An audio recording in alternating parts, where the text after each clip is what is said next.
বর্তমান ঘটনা প্রবাহকে আমরা সেটি হচ্ছে যে উনি জানতে চেয়েছেন যে সেখানে সেনাবাহিনী হস্তক্ষেপ করছে কিনা বা কোনো প্রভাব রাখার চেষ্টা করছে কিনা, সেই বিষয়টি নিয়ে আমরা সন্দিহান। যেহেতু আমাদের সাথে যে আলোচনাটি হয়েছে সেনাবাহিনীর ঊর্ধ্বতন কর্তৃপক্ষ কর্তৃক, সেটি হচ্ছে আমরা মনে করছি সেটি রাজনৈতিক বিষয়ে হচ্ছে হস্তক্ষেপ করা। রাজনীতিবিদরাই নির্ধারণ করবে রাজনীতির ঘটনা প্রবাহ বা চলমান যা কিছুই পরবর্তী রাজনীতি কোন দিকে যাবে সেটি রাজনীতিবিদদের হাতেই থাকা উচিত। তো সেই জায়গায় আমরা সন্দিহান বলেই হচ্ছে আজকে গতকাল আমার স্ট্যান্ডটি নিতে হয়েছে। আর যেটি বলেছেন যে 5ই আগস্টের পরে আমাদের ফর্মাল ইনফর্মাল আমাদের সাথে সেনাবাহিনীর বিভিন্ন জায়গায় বিভিন্ন প্রোগ্রামে আমাদের দেখা সাক্ষাৎ হয়েছে। আর 11 তারিখের যে মিটিংটি সেটির প্রেক্ষাপট ভিন্ন ছিল। সেখানে অপর প্রান্তে ঊর্ধ্বতন কর্তৃপক্ষ উপস্থিত ছিলেন এবং সেখানে আমার স্ট্যাটাসেই আমি ডিসক্লোজ করেছি যে ঘটনার প্রবাহ আমি আমার স্ট্যাটাসেই হচ্ছে আমি ডিসক্লোজ করেছি যে ওখানে সবকিছুই হচ্ছে উপস্থাপন করা হয়েছে। সেখানে বিষয়টি হচ্ছে যে আমরা এই বিষয়ে আলোচনা বিভিন্ন ল অ্যান্ড অর্ডার, আপনারা জানেন যে বর্তমানে ম্যাজিস্ট্রেসি পাওয়ার দেওয়া হয়েছে সেনাবাহিনীকে। ল অ্যান্ড অর্ডার সিচুয়েশন নিয়ে আমাদের মধ্যে অনেক প্রশ্ন রয়েছে।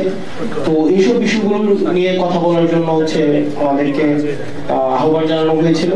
এবং হচ্ছে কিছুদিন আগে আপনারা সেনাপ্রধানের একটা বক্তব্য দেখেছেন, যেই বক্তব্যকে আমি ব্যক্তিগতভাবে বা আমরা অনেকেই দেশের মধ্যে এটা নিয়ে কথা হয়েছে যে এটাকে রাজনৈতিক পরিমণ্ডলে অসমীচীন হিসাবে ধরা হয়েছে।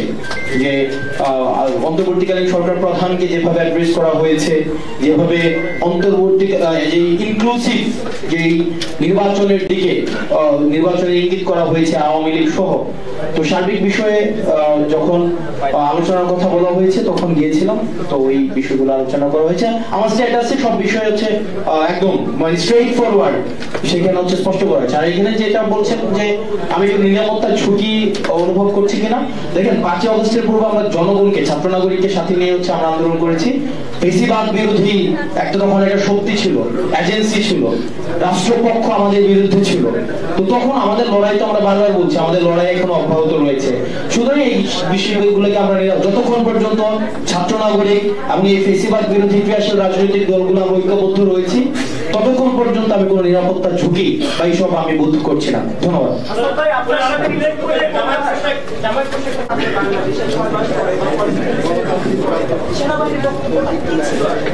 সেনাবাহিনীর বক্তব্য আমি তো সেখানে হচ্ছে আমি মানে আমার ডিরেক্ট স্পিচ সেখানে কোটেশন দেওয়া ছিল, একদম ডিসক্লোজ তো ওখানে করা হয়েছে, একদম ডিরেক্ট স্পিচ আছে যে এখানে যে আমাদের কনভারসেশনটা কি হয়েছে, ও পাশ থেকে কি আসছে, আমাদের পাশ থেকে কি হয়েছে সেটা সেটা ওই পক্ষ মানে অপর পক্ষ বলতে পারবে।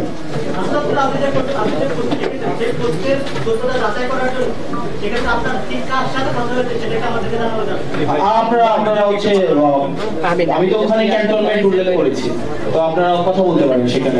এবং আমরা বলেছি যে এক্ষেত্রে দেখেন 5ই আগস্টের পরে আওয়ামী লীগ পুনর্বাসনে আওয়ামী লীগের তো বারবার আমরা বলছি যে এই দলটা এখনো পর্যন্ত কোন জায়গায় আপনারা দেখছেন রিগ্রেট ফিল করছে কোথাও অপরাধের যে একটা গণহত্যা চালাইছে এটা তো অপরাধী স্বীকার করে নাই। তো আমরা আমাদের জায়গা থেকে স্পষ্ট করতে চাই আওয়ামী লীগের আগে বিচার নিশ্চিত করতে হবে, তাকে দল হিসাবে বিচার নিশ্চিত করতে হবে, অপরাধ স্বীকার করতে হবে, তারপর অন্য কোনো আলোচনা হইলে হইতে পারে। এর আগে কোনো ধরনের আলোচনা হইতে পারবে না, ওই পসিবল, এটা অসম্ভব। আমরা বলেছি যে 5ই আগস্টের পরে আওয়ামী লীগের নাম পুনরাবৃত্তি করছি। 5ই আগস্ট পরে আওয়ামী লীগের নাম, মার্কা এবং আদর্শ এই তিনটাই হচ্ছে অপ্রাসঙ্গিক। এখন এটাকে যদি মানে বিদেশি ষড়যন্ত্র অথবা দেশীয় কোনো ষড়যন্ত্র বা এজেন্সি থেকে কোনো ধরনের এখানে অপচেষ্টা চালানো হয়, সেক্ষেত্রে আমরা সাধারণ মানুষের কাছে কমিটেড, আমরা ছাত্র নাগরিকের কাছে কমিটেড। আমরা নির্যাতিত, নিপীড়িত, বঞ্চিত, গুম, খুন, হত্যা শিকার যারা গত দীর্ঘ 4 দশকের বেশি সময় ধরে হয়েছে, রাজনৈতিক ভাবে নির্যাতিত যেই ক্রিয়াশীল রাজনৈতিক দলগুলো হয়েছে, আমরা তাদের কাছে কমিটেড। কোন এজেন্সি, কোন বিদেশি কোনো হচ্ছে কোন কর্তৃপক্ষ কারো কাছে আমরা কমিটেড না।